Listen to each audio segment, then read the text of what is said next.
Let me ask you something that might feel uncomfortable. If your partner left tomorrow, if your family could not help, if your job disappeared unexpectedly, would you be okay?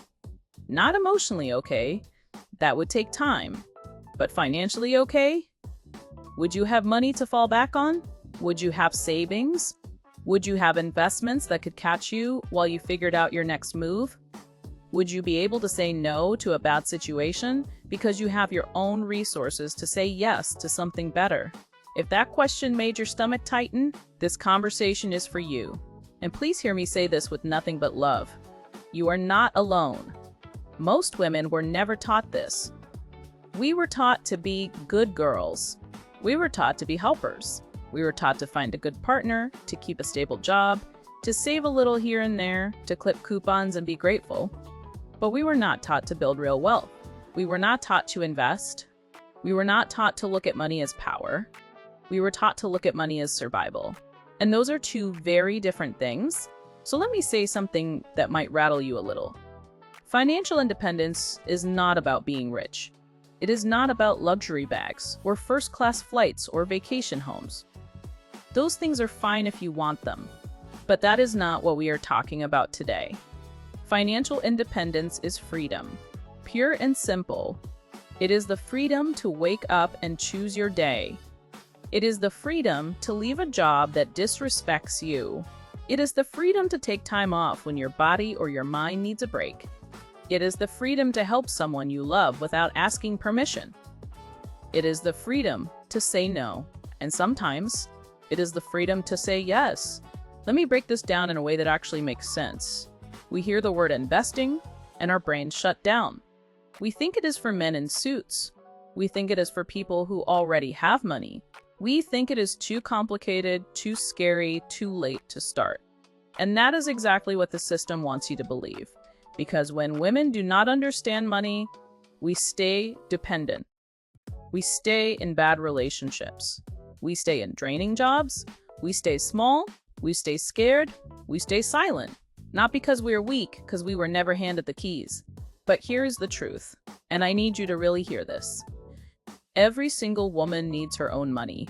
Not shared money, not our money. That is actually his money that you have to ask for. Not money that comes with strings attached or guilt trips or conditions. Your own money. Money you earned, money you saved, money you grew. Money that answers to no one but you. That is not greedy. That is not selfish. That is survival. That is dignity. That is freedom. I want to tell you about my friend Sarah. Sarah was smart, educated, kind. She had a good job, a good husband, a good life, and she trusted that good life.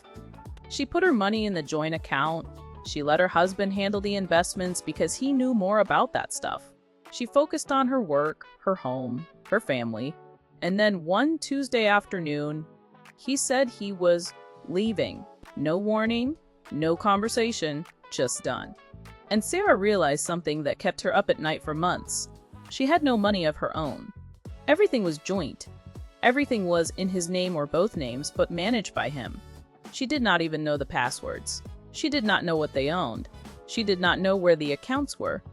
She had been a passenger in her own financial life, and the driver had just gotten out of the car. Sarah's fine now. She rebuilt. She learned. She is actually one of the most financially smart women I know today, but she lost years. Years of compound interest, years of safety, years of peace. And she will tell you herself, I thought I was being a good wife. I was actually being a vulnerable woman, and I will never make that mistake again. Sarah's story is not rare. It is painfully common. Women give up financial control because it feels easier, because it feels more loving, because we are taught that wanting our own money makes us distrustful or cold or masculine. But let me tell you something. A man who loves you will want you to have your own money. A healthy partnership celebrates two strong, independent people choosing each other, not two halves that cannot survive apart. If someone makes you feel guilty for wanting financial independence, that is not love. That is control. And control is not protection. So let us talk about what financial independence actually looks like. Not the Instagram version, the real version. It starts with a bank account that only has your name on it. That is step one. non-negotiable, even if you are married, even if you are deeply in love, even if you trust him with your life. Have your own account. Have your own savings. Have money that you do not have to explain or justify. Step 2 is an emergency fund. 3 to 6 months of your living expenses, not his expenses, not household expenses, that you split your expenses, your bills, your food, your transportation, your basic survival. That money is not for a vacation. It is not for a handbag. It is for the day you need to leave, the day you need to heal, the day life throws something at you that you did not see coming. And life always throws something. Step 3 is learning about money. And I do not mean becoming a Wall Street trader. I mean understanding the basics. What is a savings account versus a checking account? What is an emergency fund? What is retirement? What is an index fund? What is compound interest? What is a Roth IRA? What is a 401 kilobits? These words sound scary, but they are just words. And once you learn them, they lose their power to intimidate you. You can learn this in a weekend.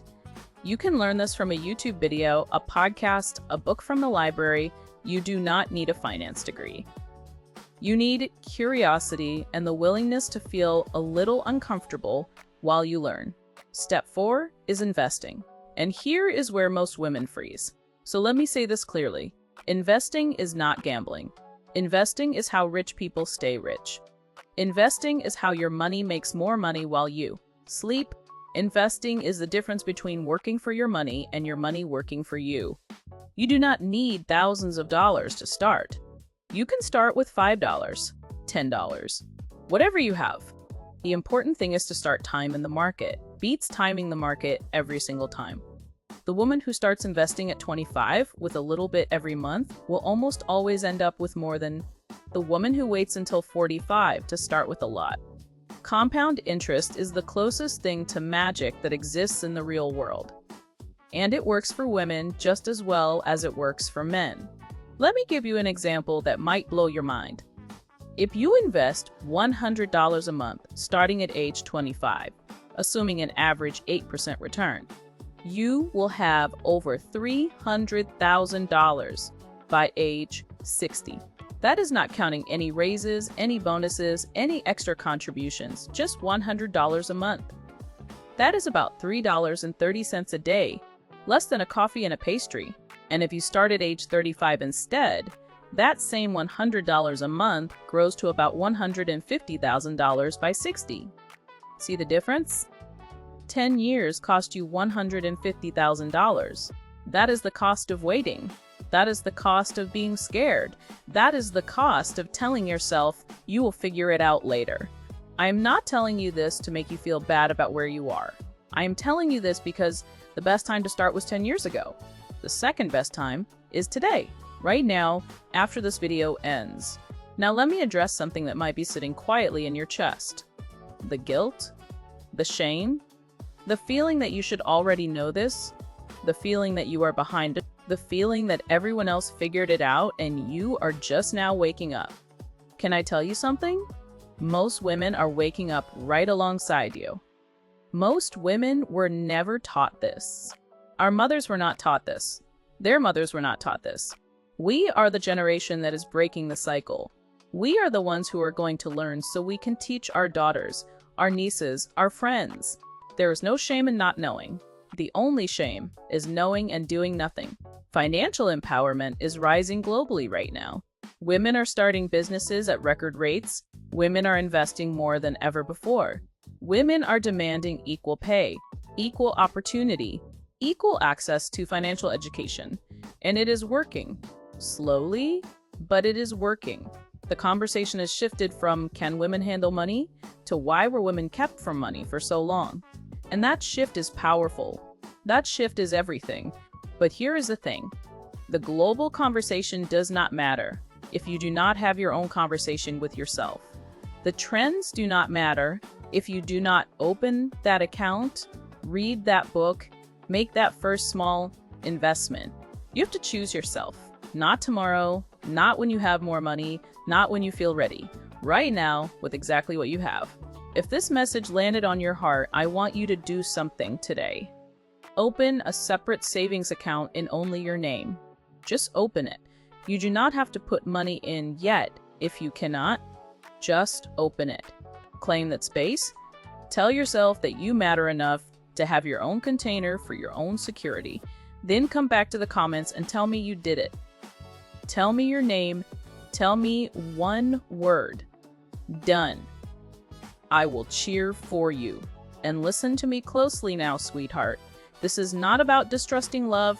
This is not about planning for disaster. This is about honoring yourself enough to know that you are your own safest home. A woman with her own money walks differently. She speaks differently. She loves differently. Because she is choosing from abundance, not from fear. She is not staying because she has to. She is staying because she wants to. And that is a beautiful thing to give yourself. So here's what I need you to do next. Hit that subscribe button. Turn on that notification bell. Because we are not stopping here. We are going to keep talking about money, about power, about freedom, about the things nobody taught us but everybody should know. You deserve to be financially literate. You deserve to be financially free. You deserve to look at your bank account and feel peace, not panic. And I am going to be right here helping you get there. Until next time, hold your head high, protect your peace, protect your money, and remember that you are not asking for too much. You are asking for what has always been yours. Stay beautiful, stay smart, stay financially dangerous in the quietest, most powerful way. Love you.